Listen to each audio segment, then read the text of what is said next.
नमस्कार दोस्तों, कैसे हो आप लोग? आप सभी का हमारे यूट्यूब चैनल में स्वागत है। आज मैं आपको बताऊँगा कि आप बड़े लॉसेस से कैसे बच सकते हो और बहुत समय से अगर आप लॉस कर रहे हो और उनको रिकवर करने के चक्कर में और कैपिटल लाते हो, वो भी लॉस हो जाता है। तो मैं आपको ऐसे स्टेप्स बताऊँगा जिससे आप धीरे-धीरे करके आप अपने कैपिटल को इंक्रीज़ कर सकते हो। तो आप जो भी चीज़ मैं बताऊँगा उसे नोट करते जाइएगा और अपने ट्रेडिंग में अप्लाई करिएगा और उस चीज़ का बैक टेस्ट ज़रूर करिएगा। ट्रेडिंग में बैक टेस्ट से ही बहुत सारी चीज़ें ईज़ी हो जाती हैं और ट्रेड लेने में मोटिवेशन मिलता है ना? तो चलिए शुरू करते हैं। देखिए, आपको सबसे पहले क्या करना है, आपको कोई सा भी चार्ट खोल लेना है। Nifty, bank Nifty, gold, bitcoin कोई सा भी। देखो, बड़े टाइम फ्रेम में हम लोग कैसे रीड कर सकते हैं, छोटे टाइम फ्रेम में रीड कैसे कर सकते हैं, 1 मिनट टाइम फ्रेम में स्कैल्पिंग कैसे कर सकते हैं।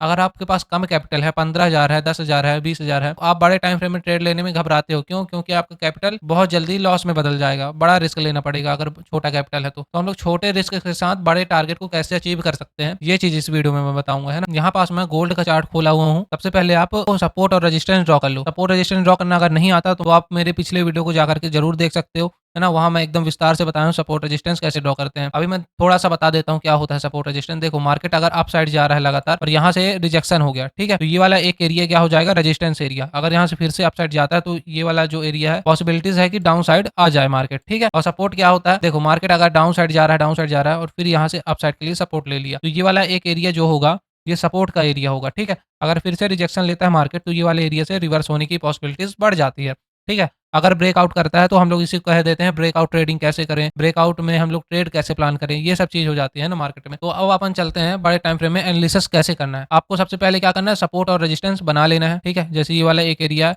यहाँ पास 4 आवर का टाइम फ्रेम, यहाँ से मार्केट रिजेक्शन लिया था, यहाँ पास अपन सपोर्ट ड्रॉ कर लिए, ठीक है? डाउन साइड गया, यहाँ पास भी अपन सपोर्ट ड्रॉ कर लिए, यहाँ पास अपन सपोर्ट ड्रॉ कर लिए, ठीक है? बड़े टाइम फ्रेम के अकॉर्डिंग चलेंगे अपन लोग। फिर इसके बाद अपन आते हैं 15 मिनट टाइम फ्रेम में। यहाँ पास मैं रेजिस्टेंस ड्रॉ कर लिया, यहाँ पास मैं सपोर्ट ड्रॉ कर लिया हूँ, ठीक है? इतनी बात आपको समझ में आई? और ट्रेंड लाइन भी कैसे ड्रॉ करना है ये भी बता दूँगा। ये मेरा कल का ट्रेडिंग का प्लान था, ये इसलिए आपको समझ में नहीं आ रहा होगा, ये पहले से ड्रॉ है। लेकिन मैं अभी यहाँ पास रियल अभी ड्रॉ करके दिखा रहा हूँ, ठीक है? फिर इसके बाद आपको क्या करना है, ट्रेंड लाइन भी बना लेना है। ट्रेंड लाइन क्या होता है फ्रेंड्स? कोई भी 2 पॉइंट को मिला देना। जैसे कि ये वाला एक कैंडल है, ठीक है? मार्केट यहाँ ऐसे गया और फिर यहाँ पास एक ज़ोन बन गया। तो हम लोग ये दोनों पॉइंट को मिला देंगे, ऐसे ये वाला 1-2 पॉइंट ये ऐसे मिल जाएगा, ठीक है? ट्रेंड लाइन मैं अभी आपको लाइव भी बना के दिखाऊँगा। जैसे कि आप देखोगे ये वाला एक एक ये यहाँ से ये ट्रेंड लाइन बन गया, ठीक है? फिर इसके बाद आपको क्या करना है, ऊपर साइड भी ट्रेंड लाइन बना लेना है, नीचे साइड भी ट्रेंड लाइन बना लें, सब तरह का ट्रेंड लाइन बना लेना। जैसे कि ये वाला एक एरिया है, यहाँ पास भी हमारा ट्रेंड लाइन बन गया, ठीक है? इतनी बात आपको समझ में आई?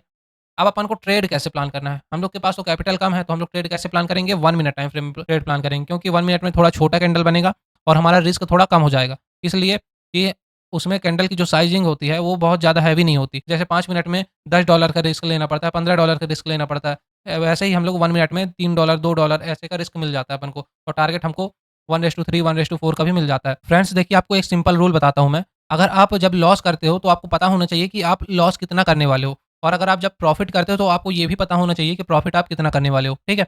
जैसे कि आप मान लो 2 ट्रेड में लॉस किए, ठीक है? 2 ट्रेड में लॉस किए और 1 ट्रेड में क्या किए, प्रॉफ़िट कर लिए।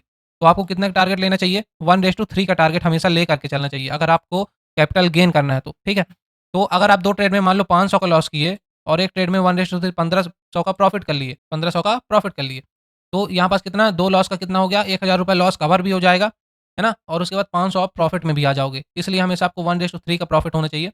और एक चीज़ और ध्यान में रखिएगा, जब आप सही होते हो, तो आप कितनी देर होल्ड कर पाते हो, ये चीज़ आप ज़रूर देखना। और जब आप गलत होते हो, तब कितनी देर होल्ड कर पाते हो। देखो, जब भी आप सही होगे, तो उस ट्रेड को होल्ड करना आपके लिए बहुत अच्छी चीज़ हो जाएगी। बड़े प्रॉफ़िट ही आपके लॉस को रिकवर करवाएँगे और कैपिटल को गेन करवाएँगे, है ना? इसलिए आपको 1:3 मिनिमम टारगेट लेना चाहिए, ठीक है? फिर आगे चलते हैं अपन लोग, बड़े टाइम फ्रेम में एनालिसिस कैसे करना है। देखो, मार्केट में अभी क्या दिखेगा आपको? आपको ये धीरे-धीरे समझ में आएगा फ्रेंड्स। एक बार में आपको नहीं समझ में आएगा, जब आप बैक टेस्ट करते जाओगे तब आपको समझ में आएगा। मार्केट में यहाँ पर लगातार डाउन साइड बनते हुए कैंडल दिख रहे हैं, सभी बड़े-बड़े कैंडल हैं, ठीक है? और ये एक रेजिस्टेंस एरिया है यहाँ पास और यहाँ पास आप ध्यान से देखना कैसे कैंडल बने हुए हैं। यहाँ पास आप ध्यान से देखोगे कौन सा कैंडल बना हुआ है, यहाँ पास एक ये बियरिश पियर्सिंग कैंडल बना है, ठीक है? इसका लो ब्रेक होती है, हमको ये समझ में आ गया कि अभी सेलर्स एक्टिव हैं, है ना? सेलर्स के फेवर में अभी जा सकता है मार्केट, ठीक है? और ये एक सपोर्ट एरिया है, यहाँ पास से मार्केट सपोर्ट लिया था। तो ये वाला एक सपोर्ट एरिया है, यहाँ पास भी बायर्स एक्टिव हैं, तो यहाँ पास क्या हो सकता है, साइडवेज हो सकता है मार्केट। ऊपर सेलर भी एक्टिव है, नीचे बायर्स भी एक्टिव हैं, तो मार्केट साइडवेज में हो सकता है। मार्केट फ्रेंड्स 3 ट्रेंड में चलता है, अप ट्रेंड, डाउन ट्रेंड और ये एक साइडवेज ट्रेंड, जो एक ज़ोन में मूव करता है, ठीक है? अब देखो 15 मिनट टाइम फ्रेम में अपन एनालिसिस कैसे करेंगे। 15 मिनट टाइम फ्रेम में आप देखोगे तो स्ट्रक्चर कौन-सा दिख रहा है मार्केट में, लोअर लोज का स्ट्रक्चर बनते हुए दिख रहा है, ठीक है? तो अपन क्या करेंगे, ये एक सपोर्ट एरिया है, हमें वैसे भी डाउन साइड का एनालिसिस समझ में आया और यहाँ पास एक रेजिस्टेंस एरिया है। ठीक है?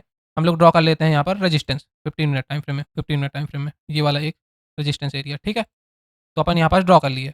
अब यहाँ पास अगर 1 मिनट टाइम फ्रेम में कोई सा भी बेयरिश कैंडल बनता है, तो हम 15 मिनट के अकॉर्डिंग टारगेट लेंगे, है ना? और हमारा रिस्क जो रहेगा 1 मिनट के हिसाब से रहेगा। छोटा रिस्क रहेगा लेकिन टारगेट हमारा 15 मिनट के अकॉर्डिंग रहेगा, इसलिए हमको बड़े टारगेट मिल जाएँगे। जैसे कि आप देखना, ये एक रेजिस्टेंस ज़ोन एरिया है ना? यहाँ पास कौन से कैंडल बने हैं? बेयरिश हरामी कैंडल बना हुआ है ये वाला। अगर इसका लो ब्रेक होता है, हम ट्रेड प्लान करते हैं और टारगेट हमारा यहाँ तक के लिए रहेगा, ठीक है? अभी मैं आपको पिछले एग्ज़ाम्पल भी दिखाऊँगा, 2-4 एग्ज़ाम्पल आपको दिखाऊँगा, वो उसमें आपको समझ में आ जाएगा। जैसे कि ये वाला एक एरिया यहाँ पास ये हुआ, हमें कितना $6 का रिस्क हुआ, मान लो आप 0.01 लॉट लेते हो, तो आपका कितना रिस्क $6 का रिस्क हो जाएगा, प्रॉफिट अगर आप यहाँ पास ट्रेंड लाइन के अकॉर्डिंग जाओगे, $70 के लगभग फ्रेंड्स यहाँ पास आपको प्रॉफिट होगा। इतनी बात आपको समझ में आ गई? तो अपन रेजिस्टेंस में क्या करेंगे, ट्रेड प्लान करेंगे, है ना? और टारगेट भी हमारा 50 मिनट के अकॉर्डिंग रहेगा, ठीक है?